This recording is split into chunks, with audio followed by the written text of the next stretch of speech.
yung HMB. So sa DHMB po, bali matatandaan niyo po ba yung mga namumuno nung panahon na yun ng HMB, tapos yun po, ano ang dahilan bakit nagkaroon ng pagkakahiwa-hiwalay at may napunta sa bagong hukbong bayan, tapos mga ibang grupo po. Ano po nangyari kung baka may alam kayo namin? Dun sa pagkakaroon kasi ng hiwa-hiwalay na kuhan, ang paniwala ko ron tungkol siguro sa leadership at yung pangunahing dahilan hindi ko masyadong makuha kung bakit naghiwalay, pero ang isa sa natatandaan ko ukol sa liderato. Kung halimbawa ako ang naglilid, hindi gusto ng iba, hihiwalay yun at tatayo ng panibago. So nung panahon na po ng ano na po ang nangyari nung panahon po ni, di ba magsaysay yung nag-umpisa ang HMB? Paano po ang plataforma ba yun? Naging plano ni Ramon Magsaysay, President Magsaysay nung panahon po na yun sa mapagpalaya ng bayan? Noong mga panahon yun kasi para sumurrender, nagkaroon kasi ng talagang malawakang operasyon ng militar ng gobyerno natin. Malawakan. Bukod dun sa merong panawagan si Magsaysay, Presidente Magsaysay, na magsalong ng sandata at mamuhay na ng tahimik ang mga taong labas. Ayun, noon nga, at ginawa ni Magsaysay, may mga sumurrender na HMB, pinadala niya sa EDCOR sa Mindanao. Doon nagpasimula yung kaya siguro yung ibang mga detalye noon hindi nalimutan ko na. Buong ito medyo may edad na tayo, meron ng gap talaga yung memory. So, noon pong paano na po nangyari nung mga sumunod na panahon na si President Magsaysay na ang presidente, paano na po nangyari doon? Hindi po yung may sakay-sayo niyo o ano po nangyari sa hukbo? Doon yung mga halos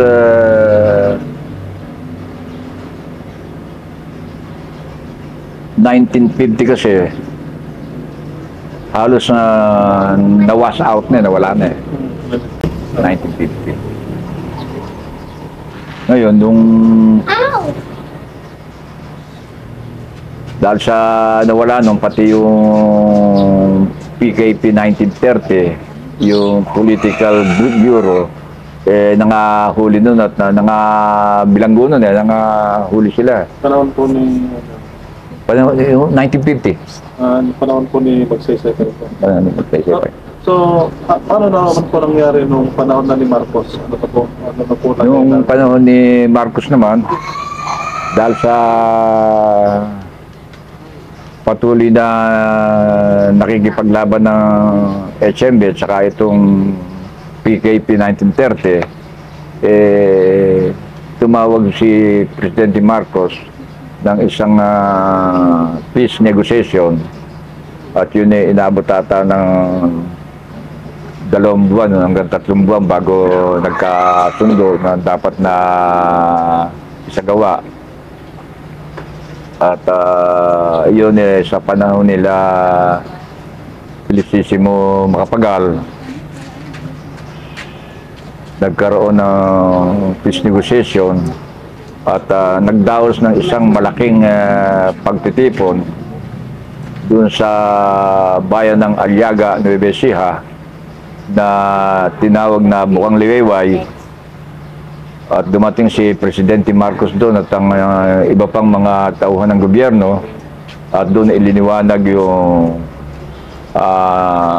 negotiation at pagkilala doon sa mga laban para sa kanilang karapatan.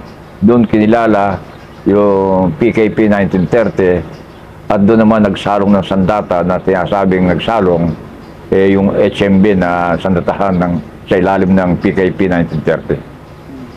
Nagsalong doon. Marami po bang dumating o yung sumurrender nung panahon? Nag-surrender o sumurrender na? Yung surrender, konti lang, hindi ganong karamihan. Pero yung dumalo roon, around 50,000 siguro. Pero hindi nagpakilala at nakinig na lang doon sa akuan at sumunod kung ano man yung mga.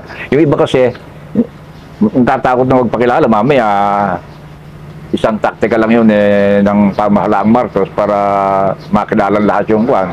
Hindi nagpakilala pero maraming mga sandata noon na kinuha, bagamat hindi na nagagamit na masyado, isinalong doon sa kung yun. Sinurrender nila. Sinurrender. So anong panahon po yun nung nangyari yung mga kaliwayway po na yun? 1974. Pagkatapos na po ng Marcelo. Hindi, Marcelo pa noon Marcelo. hanggang hanggang nakaupo si Marcos Marcelo hanggang 1986 ata So ano po ang implication ng Marcelo sa grupong mapagtalayan ng bayan po? Medyo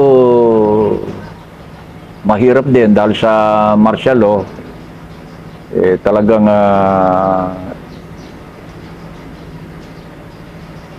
iniingatan ng mga kasama na huwag silang mahuli dahil sa kung hindi sila pinakamababang ko yung bilanggo sila, karamihan na napapatay. So, kayo po bilang isang namumunang ng HMB, nung nagkaroon ng Marcelo, paano na po kayo na ano po po kayo na? Wala, nung mag-Marcelo nga, nakatayo na yung masaka noon. Yung malayang samahang magsasaka. At ako nga ang naging pambansang Pangulo. Dati yung isang abogado namin at tiga Malolo, si Attorney Flores, ang chairman pambansa. Nung magkaroon ng convention, ako na halal. At pero matagal din si Attorney Flores na namahala sa Masaka. Ayun, ang aming pakikipaglaban para sa lupa, para sa magbukid. Bali, kayo po ang naging nanguno ng Masaka. Ano po ang nangyari na nung kayo po ang namuno, pinuno o commander ng Hukbalahap nung hukbong mapagpalayan ng bayan? Nahuli po ba kayo nun o nag-surrender? Hindi ako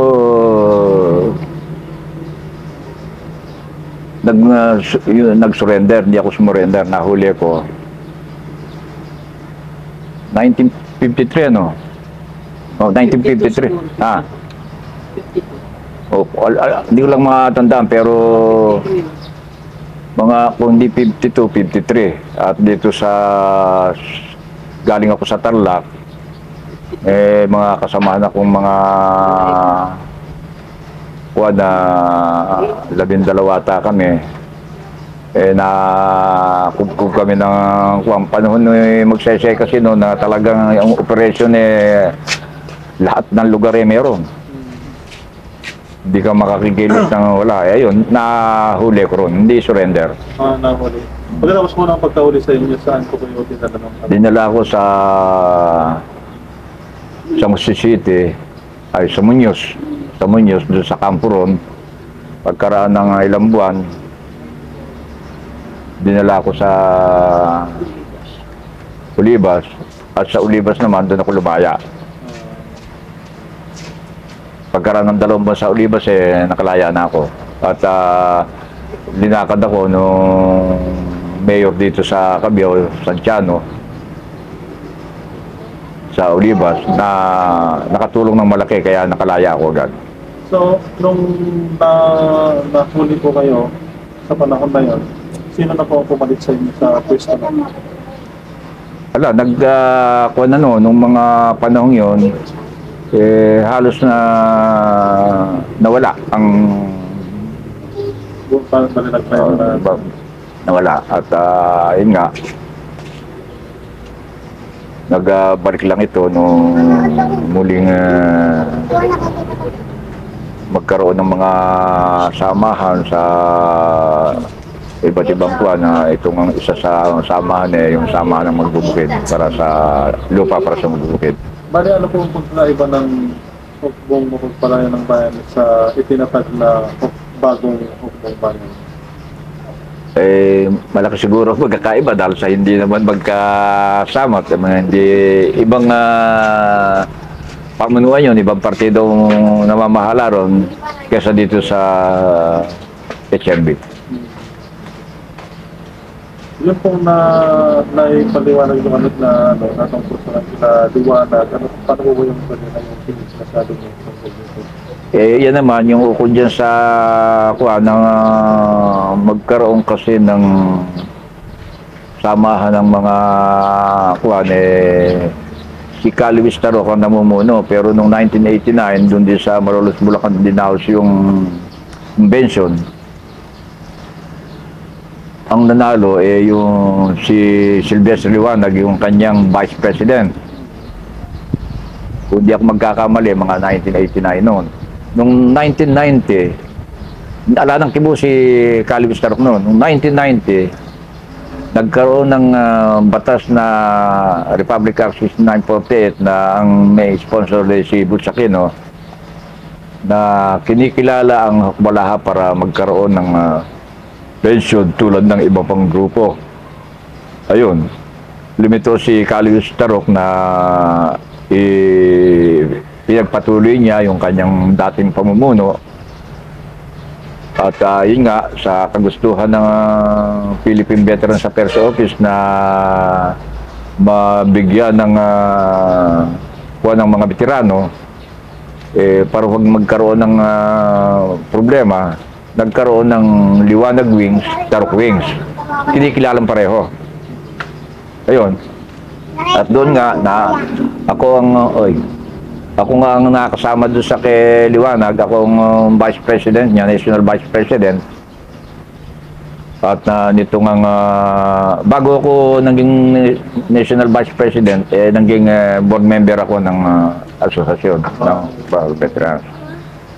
Nung mamatay si Liwanag,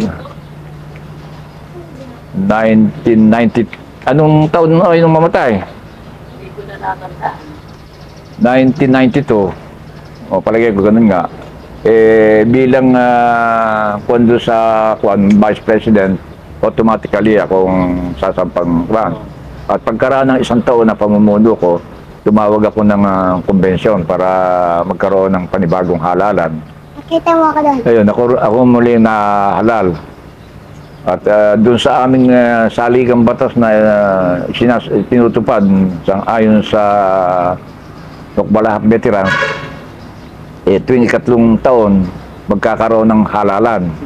Ayun, nagkaroon kami uli ng halalan, ako muli ang nahalal. Kasi karamihan ng mga Hukbalaha na natitira, matatanda na. Tsaka talagang hirap. Mahirap. Unang-una, mahirap mumunong talaga. Ikalawa, karamihan ng mga Hukbalaha, mga natitirang matatanda, maliliit ang tungkulin ng panahon ng Hapon. Doon sa kanilang mga application na isinadmit sa PIBAW, nung sila magki-claim ng benepisyo ukol sa pension, karamihan nakalagay private lang. So kaya hindi sila, yun namang dapat na mamuno rito sa aming asosasyon, kinikilala ng PIBAW yung mga top ranking officer. Kaya kung ikaw nag-apply doon bilang private, hindi ka masasama ron sa top ranking officer. Noon, ako naman nag-file noon, kaya nga ang linigay ko lang naman kapitan doon sa aking tuwan. Kaya yung tiga Pibo, ba't teka, kapitan ka lang, eka. Nasa mataas na tungkulin ka, eka. Yun na lang kako, linigay ko kako dahil sa nung panahon na hapong kako yun, sabi ko. Ranggo ko nung kapitan kako, sabi ko. Hindi naman nila bibigyan yung pension yung HMB. Pukbala-bala bibigyan. Ano? Hindi naman hindi ko recognize ang HMB. Hindi. May balik lang po. Di ba sa commander kayo ng hukbong mapagpalaya ng bayan po noon? Bali, ano po ang mga batas na pinairal ninyo ng panahon na yun sa hukbuan? Nung mga panahon yun, ang batas na pinairal namin sa aming sa bawat grupo, bawat pangkat, yung pagtupad ng bawat isa sang-ayon sa kanilang mga tungkuling ginagampanan. Katulad po na lang. Halimbawa, kung ikaw sundalo na walang ranggo, mandirigma ka, dapat sumunod ka rin sa iaatas ng nakatataas na opisyal mo. Ayun, ganun ang karamihang patakaran na sinusunod namin. Kung may order, susundin namin yung bago suwayin. Sa paanong paraan nyo naman po na, di ba, di ba ano po, yung simpatya nasa inyo. Paano nyo po nagawa na ang simpatya ng mamamayang Pilipino o yung mga masa ay napunta po sa inyo? Ano pong karamihan kasi nung aming nagpapaliwanag kami, marami kami mga kadre na nagpapaliwanag na kami kaya naruroon para ipagtanggol ang mga karapatan ng mga mamamayan na hindi na ipagkakalaob ng mga namamahalang uri. Ayun, kung sarap nila yon at daman-daman nila na talagang yung mga karapatang yun hindi na nakunan, hindi nasasak nila, kaya madaling makapag-organisa at mapasama sa amin yung at tumangkilik yung taong bayan.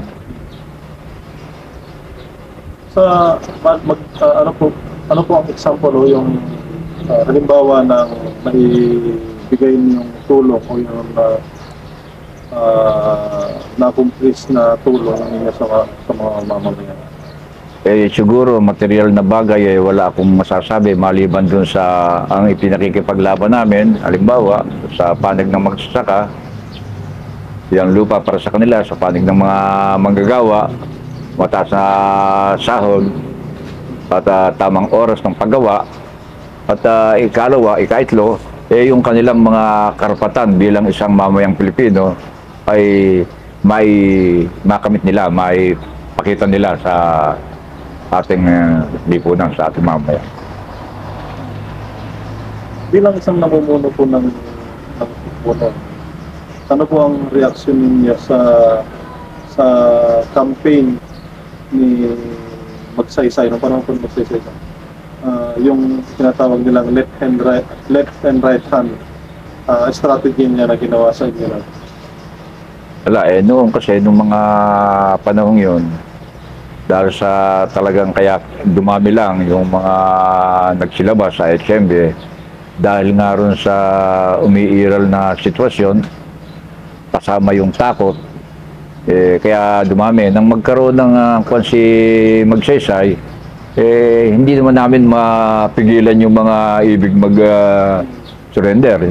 Bagamat hindi naman sinasabi susurrender kami pag umalis, at pinababayaan na namin. Sa panahon po ba na yun, marami sa surrender ng panahon ni Magsaysay? Marami rin sumurrender. Ang marami yung nahuli. Yung namang ibang hindi nahuli, nagsi-surrender. Yung sinasabi ko, nung mahuli ko 12 kami. Tatlo yung nahuli, nakasama ko Yung kasamahan kong yun, nakapuslit, sumurrender. Nahuli kasi ako sa Santo Tomas sa Aliaga, galing ako sa Victoria Tarlac. Nakasagupa namin yung mga militar, wala naman kami laban sa militar. Nung magdapaan kami, pero yung iba nakakapuslit, dito sa Cabiao, sumurrender. Surrender po. Dito sa Cabiao, sumurrender. Bali, ano po ang nakabin niyo sa Victoria Tarlac? Kung nga, laganap yun eh. Ay, nag-aaral. Oo. Binibisita niyo mga... Yung kung saan yung ubra kaming makakuan, lalo nung panahon ni Magsaysay, medyo mahirap ang kuan. Kung saan yung medyo maluwag-luwag, doon kami pumupunta. Sa panahon po na yun, may pamilya na po ba kayo? Wala pa. Ay, binata po. Binata pa. Bali, Itong misis ko, sa Tarlac ko nakita. ay, Tarlac po kasi. Ikaw. Saan po? Tarlac, Balibago, Pers, ang barangay. Sa Tarlac. Lakad ako, sakop ko yung mga bayang yung kasi nung mga panahon yun. Nasa loob pa po kayo nun? Oo, sa loob pa. Nasa XMB? Oo. So ito pong XMB pala nito, hiwalay siya sa pagliderato ng pagmambayan o yung naging XMB. Hiwalay po siya, hindi po siya hindi siya connected sa NPA. Hindi. Wala na itong HMB nang magkaroon ng NPA eh. Ito nga si Joma, dating pangatlong tao lang yan ng Partido Komunista ng Pilipinas.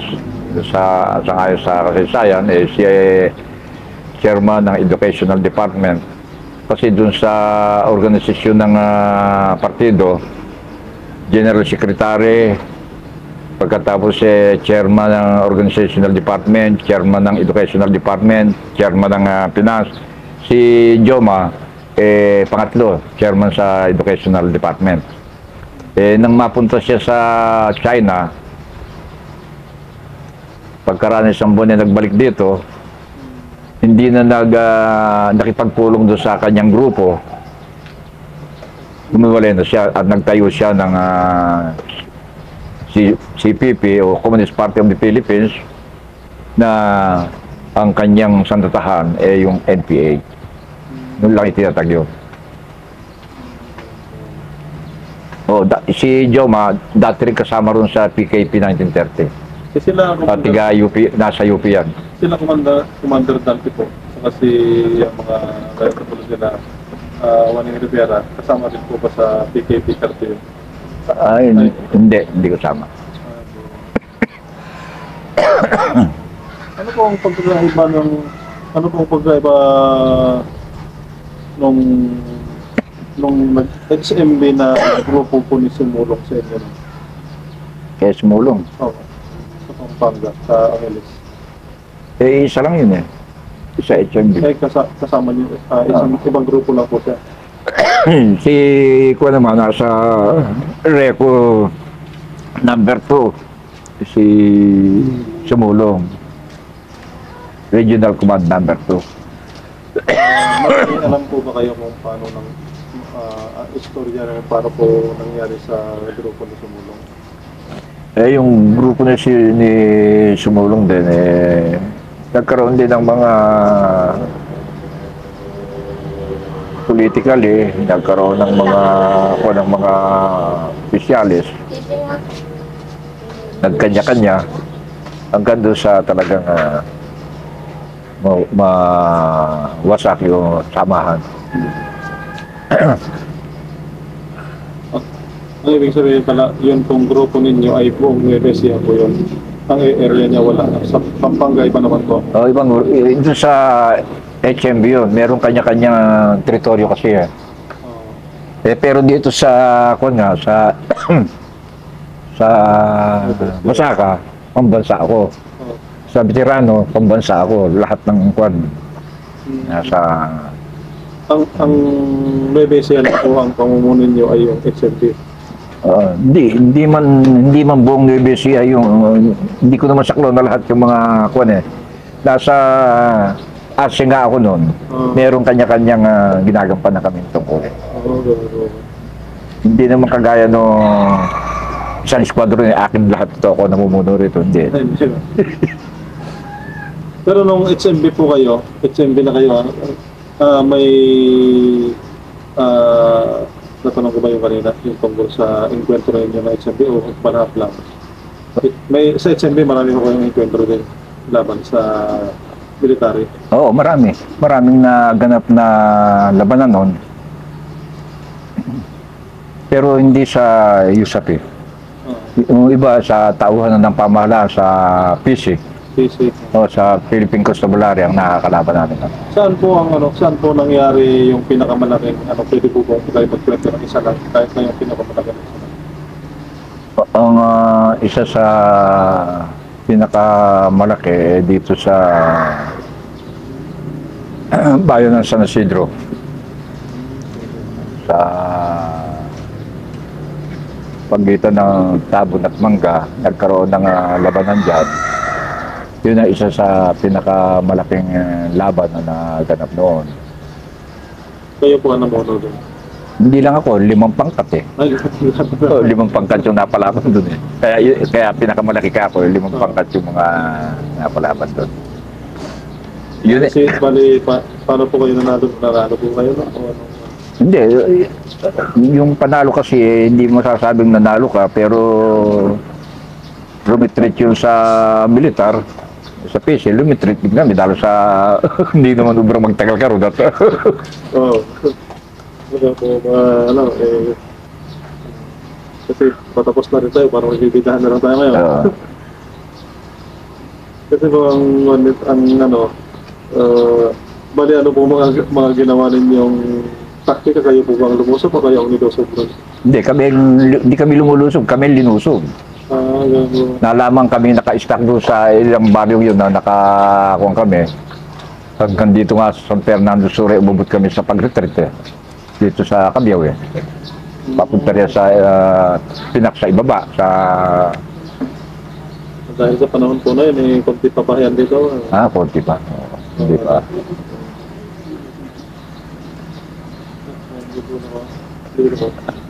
Bali, ang... Igawa mo nga kami ng Mami Miriam. Sorry pa na gano'n. Bali, ano po ba yung... Di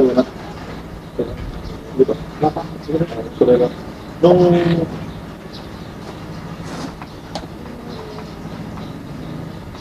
Ano ba yung sorry. Yun po sa pamumuno pala ng Hokbalahap, yung yung sunod-sunod po na pamumuno yung pababa. Kasi may sa research ko namin si Pilio. Pileo. Pilio. Pileo. Oo. Paano, ano naman po ang... Nasa itaas yun. Nasa itaas po na. Ano po ang bali national level po siya? Nasa national level. Kahit po si Dilion. Si Dileo nasa kung siya ang isa sa pinakamataas sa Arce sa regional. Pero ano, buhay pa po ngayon yun? Ay, patay na. Mahirap pa naman ano. Kasi maganda po sana kung buhay pa siya. Pero maliban po sa mga pangyayari na mga nabanggit ninyo, ano pa po ang mga nalalaman ninyo o yung mga naranasan nyo noon na pwede nyo i-share o matawag na to, ipamahagi sa amin na bilang nagre-research? Kahit po sa Hokbalahap, kahit sa HMB, o sa Yung sa Hokbalahap kasi, halos lahat ng mamayan laban sa Hapon. Konti lang itong talagang nagamit ng mga Hapon para labanan itong nag-aalsang taong bayan. Kaya napakaluwag at kahit na sa ganitong barangay nakapag-iista kami. Dahil sa alam magtuturo alam magkukuan hindi naman kami kilala ng Hapon Ngayon, yung doon sa HMB naman, nagpatuloy lang itong nag-assemble lang uli nung magkaroon ng massacre sa Malolos, Bulacan at yun nga, maraming hinuli, maraming nakulong. Yung iba naman nakawala. Nagpatuloy na lumabas uli yung mga sumama sa HMB sa Hukbong Mapagpalaya ng Bayan. At nitong panahon ni Magsaysay, talagang isa sa layunin ni Presidente Magsaysay yung mawala yung mga rebelde, bagamat isang pamamaraan na demokratiko yung ginagamit, pero ang talagang layunin mawalan lahat yan. Ayun, yung lahat ng mga ibig sumurrender tiyatanggap naman niya, hindi kinukulong, binigyan pa nga ng lupa doon sa Mindanao, sa EDCOR, hanggang doon sa nagtagumpay yung pamahalaan na